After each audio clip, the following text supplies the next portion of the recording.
great kingdom of Prophet Suleiman, alayhi salam. Narrator voice. In the ancient lands of Jerusalem lived a prophet, a king, and a servant of Allah. His name was Suleiman, son of Dawood. Peace be upon them both. He was no ordinary king. His throne was vast. His wealth was beyond imagination. But it wasn't gold or power that made him great. It was his submission to Allah, the Lord of the worlds. Allah had gifted him miracles unlike anyone else. He could speak to animals. He could command the jinn. Even the wind obeyed his orders. And yet, he was humble because he knew all power belongs only to Allah. One day, Suleiman gathered his mighty army. It was no ordinary army. It was a force made of humans, jinn, birds, and even wild beasts. They stood in ranks, organized, disciplined, ready. Each group had its own role. The lions were leaders of the beasts. The hawks and falcons flew above, scanning the skies, and the hoopoe, known as the hudhud, served as the eye of the army. His job? To travel far, gather intelligence, and return with information. But on this day, something was wrong. As Suleiman walked past the ranks, he noticed the hudhud was missing. He said, "What is it that I do not see the hudhud? Or is he among the absent?" Surah An-Naml 27:20. Suleiman was not pleased. He was a just ruler, but also firm. "I will punish him severely or even slay him unless he brings me a clear reason." 27:21. The army waited. The skies were quiet. Where was the bird? Was he lost? Was he disobedient? Or was there something more? Little did they know. Hudhud had flown far, far beyond the borders of Palestine, deep into the lands of the south. There, he saw something that would change history forever. Who was this Suleiman? And how did this letter arrive with no messenger? She called her advisors at once and said, "O chiefs, a noble letter has been delivered to me. It is from Suleiman." 27:29. "Advise me in this matter. I do not decide anything without you." 27:32. Her advisors were warriors. They replied with boldness, "We are strong and possess great might, but the command is yours, so see what you will command." 27:33. They were ready for war, but Balqis was not hasty. She had wisdom. She said, "Indeed, when kings enter a city, they ruin it and degrade the honorable of its people, and that is what they do." 27:34. Then she made a choice. "But I will send him a gift and see what response the messengers bring back." 27:35. This was not a bribe. This was diplomacy. She wanted to test Suleiman. Was he a true prophet or just another king hungry for power?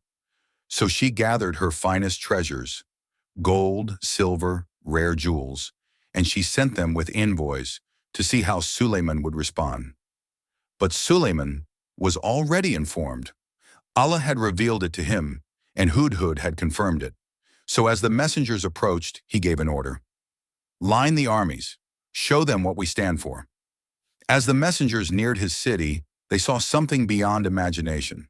Rows of soldiers, jinn moving invisibly, lions and elephants standing still like stone, birds flying in perfect formation, and the wind itself, blowing with precision. Their hearts trembled. This was not a kingdom. This was a sign that this man was not just a ruler, but a prophet of Allah. When they presented the gifts, Suleiman rejected them. He said, "Do you offer me wealth? What Allah has given me is better than what he has given you." 27:36. "Go back to them. If they do not come in submission, we will come to them with a force they cannot resist, and they will be humiliated." The message was clear.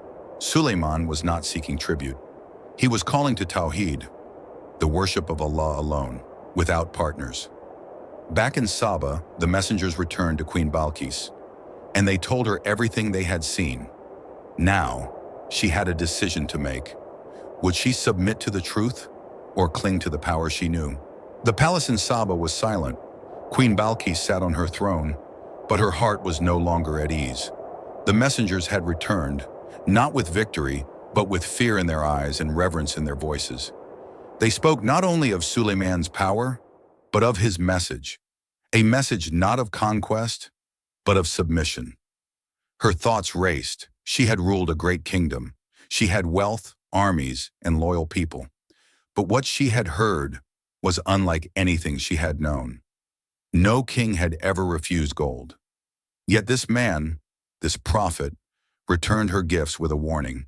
And so she made a decision, not to fight, not to delay, but to seek the truth, herself. She would travel to Suleiman in person. Preparations began. A royal caravan was assembled. Camels, horses, soldiers, and servants. Gifts were chosen, even more valuable than before. But Queen Balqis was not going to impress Suleiman. She was going to understand him. Meanwhile, in Jerusalem, the prophet of Allah, Suleiman, alayhi salam, was already informed of her journey. Hudhud had reported everything. And now Suleiman, A.S., prepared not to fight her, but to test her. He gathered his assembly, humans, jinn, and scholars. He turned to them and asked, "Which of you can bring me her throne before she arrives?" Qur'an 27-38.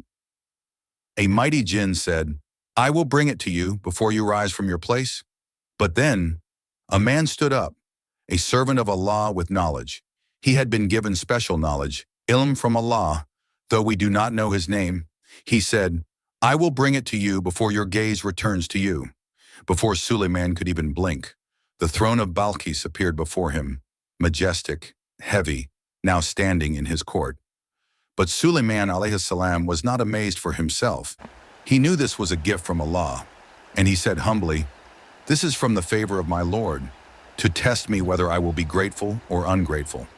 Then Suleiman gave a subtle order, "Disguise her throne slightly. Let us see if she will recognize it." It was not a trick. It was a test of her intelligence, her observation, and her character. But Suleiman A.S. didn't stop there. He gave another command, to build something special, a palace, unlike anything seen before. He called the builders and said, "Construct a hall of glass raised above flowing water. Let the floor be clear so it appears like a river beneath." The jinn and human workers began at once. Within days, the palace was complete. Walls of stone, columns of gold, but a floor of pure glass over crystal clear water. Why? It wasn't to impress Balqis. It was to observe. Rumors had spread that Queen Balqis might not be fully human. Some claimed she had jinn ancestry, that she had features unseen in ordinary people. Suleiman, being a prophet, knew the tricks and lies of the jinn. They hated him, they feared him, and they would invent lies to stop him. If Balqis were not fully human, he would see it. And so the palace was ready, the throne was disguised, and Queen Balqis was on her way. As she approached Suleiman's city, her eyes widened. Never had she seen anything like it. His army was calm, not chaotic, disciplined, not arrogant. Birds flew overhead, lions stood guard. The very wind seemed to obey him. This was not a kingdom built on fear. It was built on submission to Allah. Then she entered the palace. The floor shimmered like water. She stopped, lifted her dress slightly to avoid stepping into what she thought was a pool. Suleiman alayhi salam said gently, "Indeed, it is a palace whose floor is made of glass." She paused. She had assumed, but now she understood. This was a test, and she had passed. Then her eyes turned to the throne before her. It looked like her own, but different, in small ways. She said, "It is as though it is the very same." That answer showed wisdom. She didn't rush. She didn't lie. She observed, then spoke. And in that moment, her heart opened. Her doubts fell. Her pride melted. She looked around and saw no sun idols, no temples of stone, no rituals of false worship, only Tawheed, only clarity, only truth. She turned to Suleiman S., and with deep sincerity she said, "My lord, indeed I have wronged myself, and I submit with Suleiman to Allah, the Lord of all that exists." This was not surrender to a man, it was submission to the truth. A queen who once ruled by the sun now bowed before the creator of the sun. A new chapter had begun, not of conquest but of faith, and it all started with the flight of a small bird. A throne had been moved, a palace had been prepared, and a queen had changed. But the real story of Balqis wasn't about travel, treasure, or power. It was about the transformation of the heart. She had seen miracles. She had witnessed signs. But what truly shook her soul was the clarity of the message. La ilaha illa Allah. There is no God worthy of worship but Allah. This was not the victory of a man over a woman, not the submission of one kingdom to another. It was the moment when a ruler chose to rule her own soul and not be ruled by falsehood. When Queen Balqis uttered her, never used his power to humiliate, never used his army to dominate. Instead, he fulfilled his mission, to call people to Allah with wisdom, signs, and patience. He didn't want Balqis to fear him. He wanted her to know her Lord. And when she did, he welcomed her with honor and respect. Because the message of the prophets is not about power, it's about truth. Some say Prophet Suleiman later married Balqis.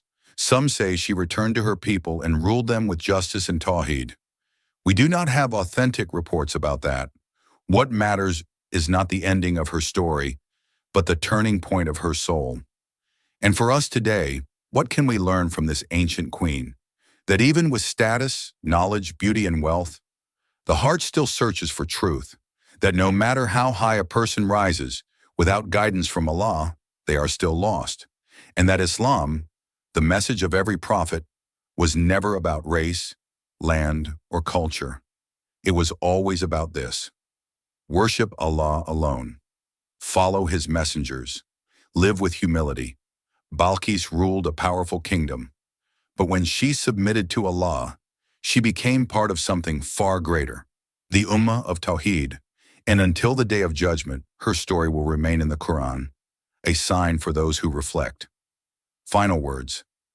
Let this be a reminder.